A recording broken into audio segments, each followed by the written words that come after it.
Yes. So welcome to today's video. This is Shanmugaraj. I'm continuing my efforts on building videos on project management and agile series. I'll also provide some videos in leadership series as well. So that's in the plan. So let's continue our discussion on PMBOK 7 where we are discussing on section 4 which talks about models and methods and artifacts. Right? We are discussing artifacts, which is an output, a template or a document which is contextualized based on the different project performance domain. Models and methods is being acted as inputs. Right. So far we discussed five category of artifacts. That includes strategy, logs and registers, plans, hierarchy, and baselines. So today in this video we're going to talk about commonly used visual data and information. Right. What is visual data information? How it is useful to a project manager or project sponsors? Data visualization it's about organizing and presenting a data in a visual format such as stat, graphs, and metrics. So it's about organizing it and presenting the data information in a visual format. It can be a chart, it can be a graph, it can be a metrics, a dashboard, anything. Often produced after data have been collected and analyzed. So you have to collect the data, analyze it, present it in a visual format. It can aid in decision making and prioritization. So as very importantly, these dashboards and metrics will help in decision making and prioritizing your work. Right, so let's get on to the different forms of visual data and information. Affinity diagram, right? So large number of ideas are classified into groups for reviews and analysis. You categorize that different ideas, and you can use this affinity diagram in your brainstorming sessions. Burn down and burn up chart is used in very much in Scrum. It's a graphical representation of work remaining in a time box, right? That's called burn down. Burn up is work completed towards the release of the products. So how much of work is completed towards the release of the projects. Let's say the release has 100 stories, how much have you really done with that? Cause and effect diagram. It can be called as fishbone diagram, Ishikawa diagram. It helps in tracing an undesirable effect back to its root cause. So basically, try to analyze what is an effect and what is the root cause behind it. Let's see some of the examples of these three areas. This an example of affinity diagram, right? What are the glitches in our content creation process? So they're categorizing the challenges in team organization, delays, interpretation and motivation, and structural challenges, right? So this is an example of burn down chart and burn up chart, right? So burn down chart will tell you that what is the actual stories are completed and how much is left. Burn up tell you that this is the total work and how much we are completing it. This is an sample of cause and effect diagram. So what are the cause and effect of shipment delays in terms of people, process, materials, right? So you can use this fishbone diagram for your you know uh, root cause analysis, right? The fourth type of visual data information is a cumulative flow diagram. Is very much used in Kanban methods. So CFD indicates features completed over time, right? The future complete in development and those in backlog. So let's say that your user story or work item traveling to different stages, right?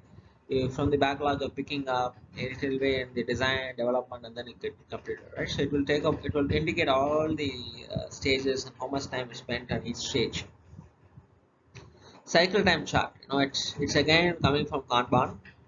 It shows the average cycle time of the work items actually. So I think you need to understand what is the cycle time and lead time, right? Let's say you are booking a car, right? You are giving an advance amount to the dealer, and then you are getting the car after 2 months, right? That's called 2 months of lead time. But what is the cycle time means is that Moment you book the order, the dealer sends the manufacturing unit, right? So they would have started after 15 days of work. After 15 days of information, they start work on that, right? If you say that you are booking order first and they start working on 15th of this month, and they're taking 1.5 months to deliver, that means that 1.5 months is a cycle time, 2 months is a lead time. So you can cycle time chart will tell you that what is an how many average cycle time of each work item. Actually it can be a scatter diagram or a bar chart. We will see the examples how it looks like. Dashboards is it's a culmination of charts and graphs. It talks about the project's overall performance, right, in a particular areas, right? Set up charts and graphs show the progress and performance against the important measures of the project. Right, this is an example of cumulative flow diagram. See that this blue area is all about completed, and this is the green area where all the requests of works are coming. So it tells you that which is the bulgy area that you need to focus on that area. That's where the flow is not smooth, right? So it talks about all the stages the work item crosses, right? So it's a requested, follow up, in progress, review. So everything, it will cross everything, right? So thinner the line is better. This is an example of cycle time scatter plot.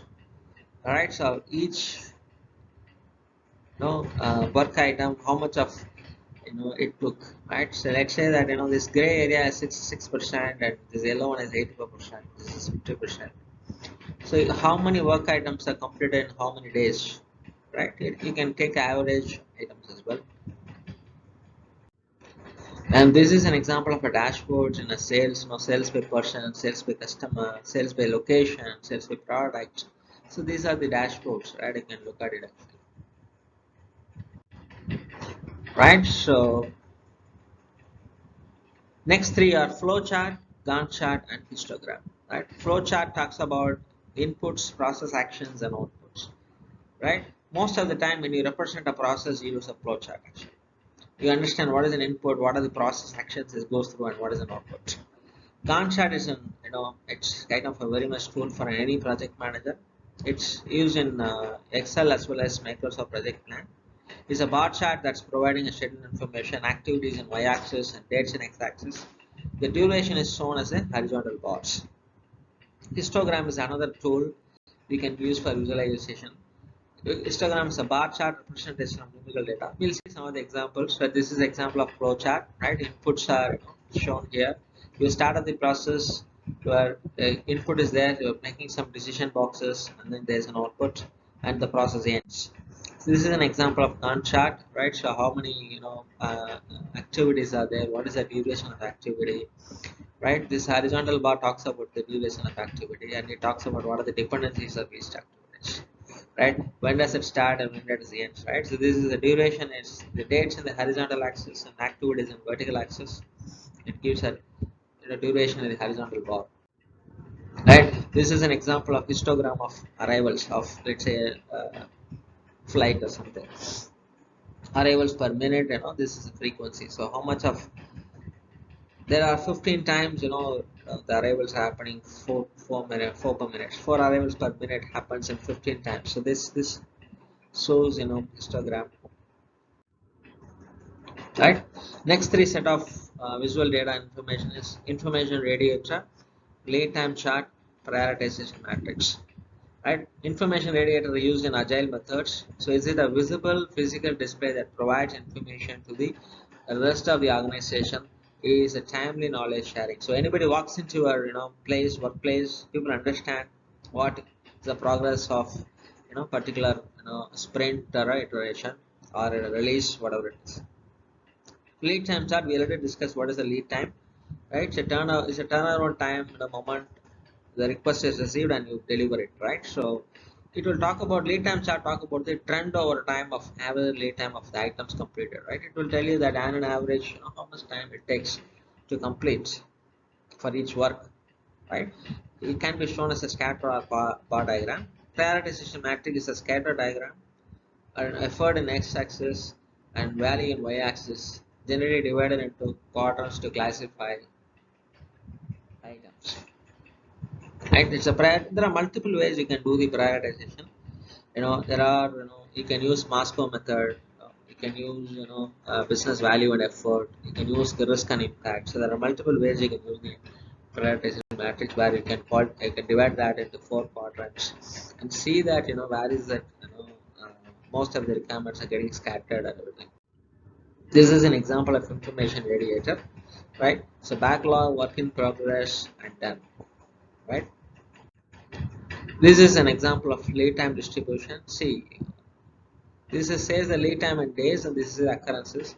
So what does it mean to us is that there are 12 occurrences, that the work is completed in 3 days, right? Then you can if you take a history of a data, you can say that what is an average lead time for a team members in a sprint or something. Right? This is an example of prioritization matrix, right? So you can use that low impact, high impact, and low effort, high effort. So it will give you where to focus on it. You can always go for high impact and low effort as a first priority, and then high impact and high effort as a second priority, and low effort and low impact. You don't need to do that actually. Even it's less important actually. And there is a low impact and high effort. You don't need to do that actually. Right. So next set of visual data information is the project schedule network diagram, requirement traceability matrix, responsibility assignment matrix. So project schedule network diagram, it's equivalent to Gantt chart. It will talk about the logic relationship among the project schedule activities. So it will talk about first to start, finish to finish, start to finish. So all those dependencies will be noted down, and it will project schedule network diagram is used to calculate the critical path actually, right? Critical path is the shortest path. Sorry, it's a longest path where you can complete in the shortest way actually, right? The requirement traceability matrix, again, it links the product requirements from the origin to the deliverables to that satisfy them. So if you're getting a requirement, it will say you that where it is in FSD, where it is in design, and where it is in testing, what are the test cases associated with the requirements. All those you can associate that. Responsibility assignment matrix just talks about, it's a great matrix that talks about who are the resources assigned to which work. So essentially, you can use a RASI metric for it's a way of showing the stakeholders who are responsible, accountable, consultant, and important. So RASI matrix is one aspect of RAM actually, responsibility assignment matrix. Right. So this is an example of product schedule network diagram, right? So what are the activities and how does it link, right? So from start to finish that particular path. Right. This is an example of requirement traceability matrix, right? It talks about requirement ID, right? And it talks about what are the associated architecture design, technical specifications, system component, test cases, all these things related to a particular requirement. It's very essential for our software development. And this is the example of a RASI matrix, which talks about who is responsible and who is accountable and everything. Right. So let's look at the next set of visual data and information is scatter diagram, S-curve, and stakeholder engagement assessment matrix. So scatter diagram, you can use it for multiple places. For lead time, cycle time chart, you can use that. It generally shows the relationship between the two variables, right? So the income between the health factors, you can talk about income and age. So all those things you can put in the scatter diagram. S-curve shows the cumulative cost over a specified period of time, right? So S-curve is used in EV analysis. We'll talk about that example as well, right? The stakeholder engagement assessment matrix compares the current and desired stakeholder engagement levels, right? It talks about who are the current stakeholders and who are the desired stakeholders. What are the engagement levels? What is their power and influence in terms of the project, right? So this is an example of a scatter diagram, right? It shows the relationship between the income and metro health index, right? And this is an example of S-curve. It is used in EV analysis. So this is a cumulative cost, right? Talks about over time. And this is in stakeholder impact assessment, right? So who are the stakeholders and what are their impact on each areas, right? How much they have impact on everything, right? So next set of visual data information is story map, throughput chart, and use case. So story map is a visual model of all the features and story designed for the product. So it gives a holistic view what is getting built and why actually. So gives an entire view of different set of stories, right? And then what are the stories that been getting built for this particular release or something. Throughput chart that shows that accepted deliverables over time. Again, the throughput chart is coming from Kanban, Lean. So it tell you that how many accepted deliverables there over time. It can be a scatter platform or bar. We'll see that examples of throughput chart as well. Use case is the representation of how user interacts with the system to achieve the specific goal. We see the examples of all this. This story map is come from Jira actually. So it tells that what are the different stories in the backlog, how many are sprint aligned at sprint one, all those things actually. So it gives an holistic view about what are things are getting completed, how many sprints are a release, within a release, how many user stories or how many epics are getting completed, right? So this is an example of throughput chart actually, right? So it tells you that this is a daily throughput, right? So it says that in some days it's one work item is getting completed. In some days 7 items are get completed, and an average it says that 4 items are getting completed and an average, right? Within a week, 4 items can be completed within a week or within a day, whatever it is. Actually, it is a weekly chart actually. So we can assume that every week 4 items are getting completed. If you look at the average, and this is an example of use case like these are the personas like waiter, client, and cashier and chef, and they define a system boundary, and then they what are the different you know roles, actions that particular persona is doing that, right? The client is ordering food, client is paying for food, right? So that's how we can do that use case, right? So let's come to the final set of visual data information is value stream mapping and velocity chart. So value stream mapping again comes from lean world actually. Lean enterprise method is a lean enterprise method used to document, analyze, the improve the flow of the information, right? Is used to identify the waste actually. So how smooth is the flow of the value stream actually, right? So during the value stream mapping, you can calculate the cycle time and lead time, and throughput also you can get calculated. So you try to identify value-added activities and non-value activities through this exercise.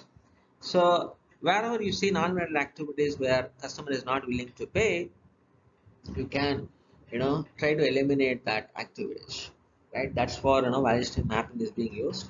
Velocity chart is another chart is being used in agile methods. It tracks the rate at which the deliverables are produced, validated and accepted within a time box, right? So what is the speed at which the team is delivering, and how is the velocity over the sprints also it will tell you. So this is an example of a value stream mapping. So it talks about how much time it takes and what is the delay, right? It takes some time, so 10 days for milling and 12 days for wedding, and it takes that total value lead time is 65 days, value added time is 17 minutes. That means the time spent on these activities, milling, welding, painting, assembly, inspection, it comes to only 17 minutes. But what happens here is there is a 10 days delays between the milling and welding. There is a 12 days delay between the welding and painting. There is a 8 days delay between the painting and assembly. Right? How do we eliminate that? This waiting period. Right? That's why the value stream analysis really helps you that this help you that what is the total lead time. Look at that, it takes 65 days to complete that work, but what is actual work is happening is 17 minutes. So that how much of work can be waste can be eliminated. You can look at it. This is an example of the velocity chart actually. So this is the gray color is the commitment and green color is the actual velocity. So it tells you that each and every sprint how many story points were completed, right? So the green color is talks about the velocity. So from this chart you can this is a histogram. It tells you that actually it's a bar chart actually. It helps you to figure out. Then you can figure out the average story point over the period of time, right? So with that we have come to a conclusion of this particular video. So I think we have covered almost all the different types of commonly used visual data information for your project management for both predictive and adaptive methods, right? So tomorrow we will see some other videos on artifacts, right? So thanks a lot for your time. Thanks for listening. please give a feedback on the improvement areas. I would like to listen and implement that. So thanks for that. Let us see in next video. Thanks. Bye bye.